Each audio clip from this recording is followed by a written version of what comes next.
Renungan hari Jumat tanggal 20 Agustus tahun 2021 bersama penggemar media Katolik Duk in Altum.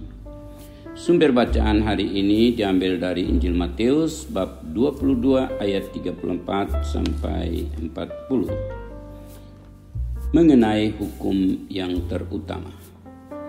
Marilah kita hening sejenak, mengangkat hati kepada Tuhan, memohon terang roh-Nya untuk dapat mendengarkan sabdanya dengan hati yang damai. Tuhan, bukalah hati kami untuk mendengar dengan seksama warta sabdamu dan meresapinya dalam lubuk hati kami yang paling dalam. Berilah kami rahmat-Mu untuk melakukan semuanya dalam hidup kami sehari-hari. Amin. Marilah kita mendengarkan bacaan suci hari ini. Ketika orang-orang Farisi mendengar bahwa Yesus telah membuat orang-orang Saduki itu bungkam, berkumpullah mereka. Seorang ahli Taurat bertanya untuk mencobai Dia, "Guru, hukum manakah yang terutama dalam hukum Taurat?"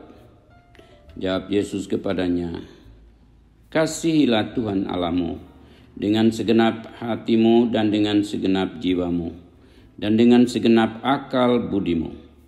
Itulah hukum yang terutama dan yang pertama.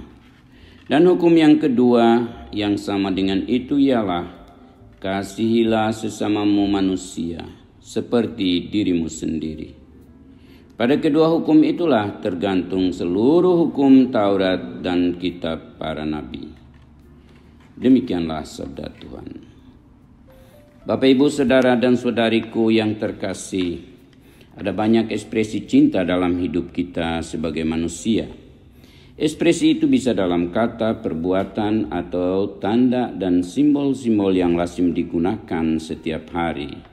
Dalam konteks keluarga, gereja, masyarakat, pada umumnya juga terikat pada kultur dan budaya serta kebiasaan orang-orang tertentu. Sebagai contoh kata-kata atau kalimat seperti I love you, te quiero, eu te amo, ich liebe dich, saya cinta kamu, dan seterusnya. Pada saat kita menggunakan deretan kata atau kalimat ini, rasa hati kita berdebar. Itu berarti ada sesuatu yang luar biasa datang dari kekuatan kata atau kalimat itu sendiri.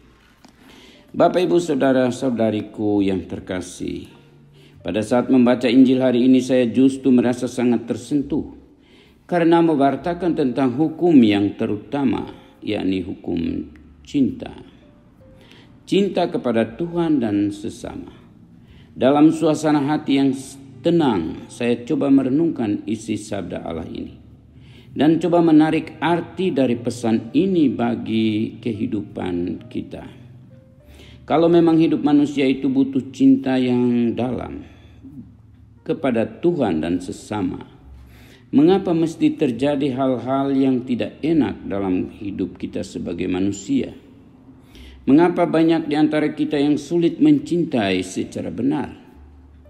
Ini pertanyaan yang menjadi inspirasi permenungan hari ini. Kalau Tuhan yang adalah Tuhan cinta seperti kata Santo Yohanes, dan karena cintanya yang besar kepada kita umat manusia, sampai merelakan putranya yang tunggal Yesus Kristus untuk menebus kita sebagai bukti dari ekspresi cintanya terhadap kita. Ini kita temukan dalam Yohanes bab 3 ayat 16.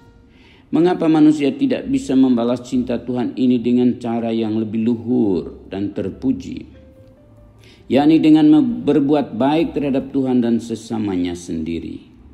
Mengapa manusia membalas cinta Tuhan dengan cara-cara yang terkutuk seperti saling membunuh, menjahati, saling merugikan, dan lain sebagainya?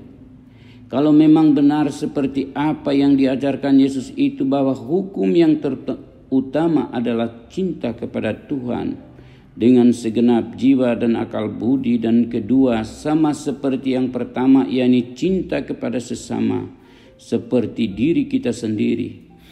Mengapa masih ada orang yang bertindak jahat dan merugikan sesamanya?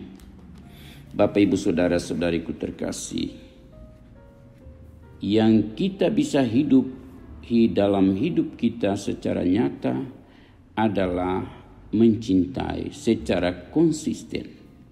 Bahwa kita harus menunjukkan identitas kita sebagai umat beragama yang sanggup mencintai.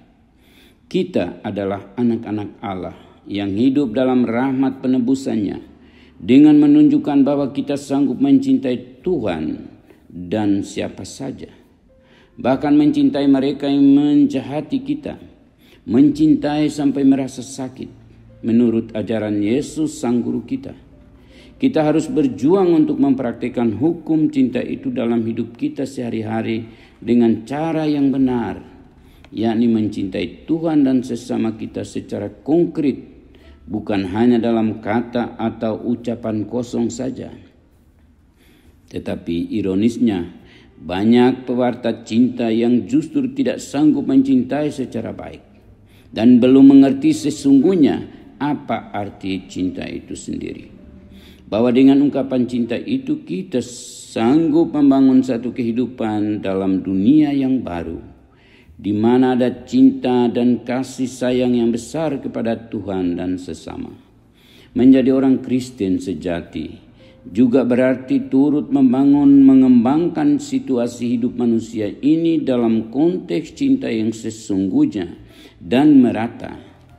Cinta bukannya monopoli orang Kristen saja, tapi harus menjadi ciri khas dan identitas kita sebagai manusia. Bukan saja pergi gereja atau mematuhi hukum-hukum secara harafiah saja, tapi harus mempraktikkan dalam keseharian hidup kita. Mencintai secara benar itu bisa berarti menciptakan dunia yang damai, aman, tentram, di mana semua orang hidup bahagia dan saling mencintai. Seperti kata Yesus dalam Yohanes bab 10 ayat 10. Saya datang agar semua orang memiliki hidup dan memilikinya secara berkelimpahan. Dalam kehidupan umat Kristen awal, hal ini telah menjadi contoh, sehingga orang lain melihat dan bersaksi. Lihat betapa mereka saling mencintai. Sebagai orang Kristen kita dipanggil untuk terus mencintai dalam hidup dan karya kita.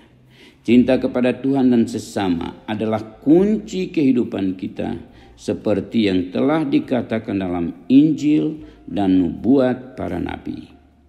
Karena itu marilah kita akhiri renungan ini dengan berdoa. Tuhan, bukalah hati kami untuk semakin mencintai-Mu dalam hidup dan karya kami. Berilah kami kemampuan untuk bisa mencintai sesama kami dengan hati yang penuh kasih, terlebih mereka yang memusuhi kami. Dan semoga kami sanggup menghidupi hukum cinta kasih dalam keseharian hidup kami. Semoga berkat Tuhan yang adalah Allah cinta turun ke atas kita semua. Dalam nama Bapa, Putra, dan Roh Kudus. Amin.